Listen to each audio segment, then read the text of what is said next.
Hello. It is great to see you.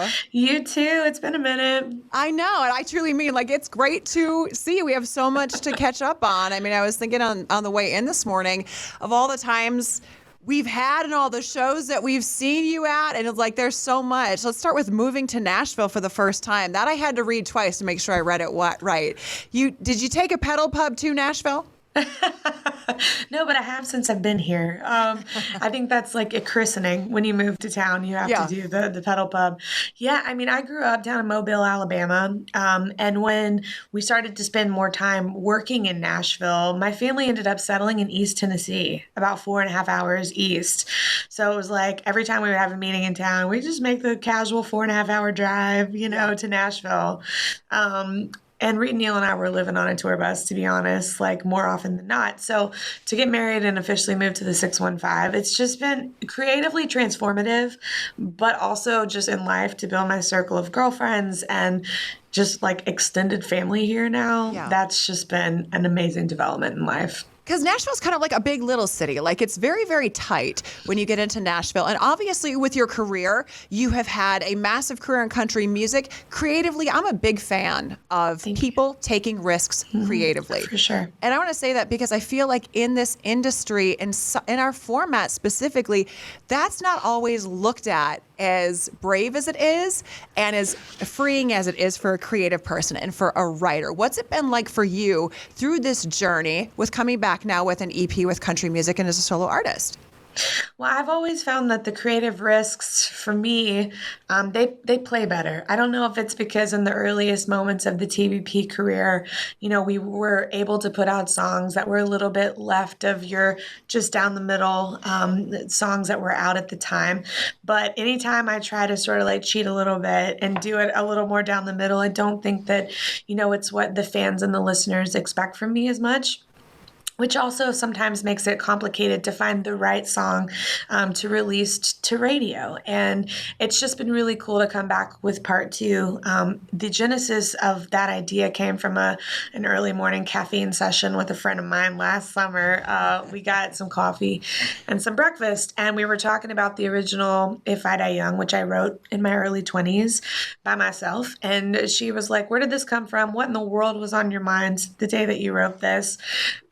And then she stopped in the middle of our breakfast and she was just like, you need to write a sequel. And it needs to be from the perspective of like the girl over a decade later who didn't die young. Like, I want to know, does she agree with herself or what's she living? Like, what is her life? And I procrastinated for like 4 months to even begin to write that. I was like, this is a genius idea, but I'm scared of it, And when it finally was written with Jimmy Robbins and Nicole Gallion, it was done in like 2 hours. And it was like, this was meant to be here, this part 2. It felt right. So looking back now, like with that, there's so many people graduating this time of year. You're writing a song about 10 years later, what you would tell yourself. What advice do you wish you would have known beginning in this industry that you'd give yourself now?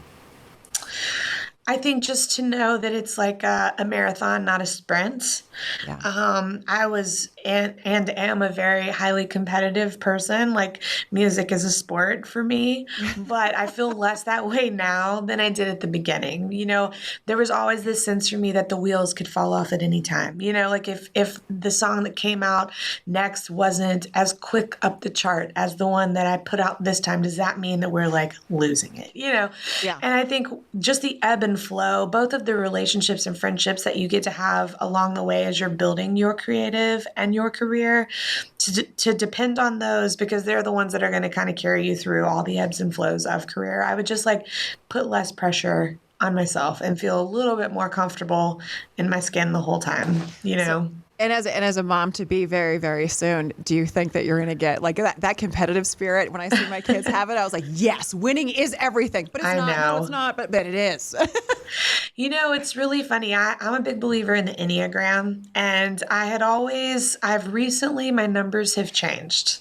And I really think that a little bit what that is. So the Enneagram, it's like a 9-number system. I think like monks 200 years ago developed it. And it's basically quantifiable. Like, we all have a quantifiable personality. And it's basically based on the way that you tick. I was always a 3 wing 4, which meant that I was like a highly determined achiever. And there were like some creative little sprinkle dust, like sprinkled in, fairy dust sprinkled in. And then I took the test like a month ago, and I'm now a 3 wing 2, which means I'm still creative, but my motivation is is a helper. I want to help people. I want to nice. instill things. And I really think that went from changing my competitive nature to like the why I do things has definitely shifted for me. That's beautiful. Mine would be like a 3-winged, you're going to hurt your back, so settle down with anything competitive you do. Is that a number? That would be like a 3-wing 8. My husband is an 8. So I'm glad that yeah. Every good 3-wing 2 needs their 8, though. I'll tell you that. And what does it feel like for you two this time of year with, again, a baby just around the corner? You're just about to be a mom. It's Mother's Day coming up. This has got to be just a beautiful time for you. It's so sweet. It's something that I've dreamed about for a long time. And it was one of those things that I felt had been very left on the table of my life and wanted to make sure that I didn't miss my window for that.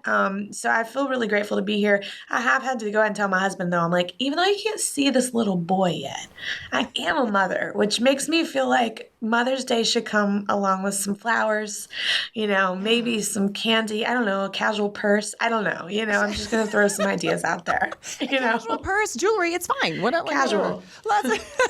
Well, Kimberly, it's been amazing to see you. Congratulations on everything going out for you right now. Bloom, of course, the EP available on June 9th. It has been truly wonderful to see you. Thank you so much. Good talking to you. Take care. Bye.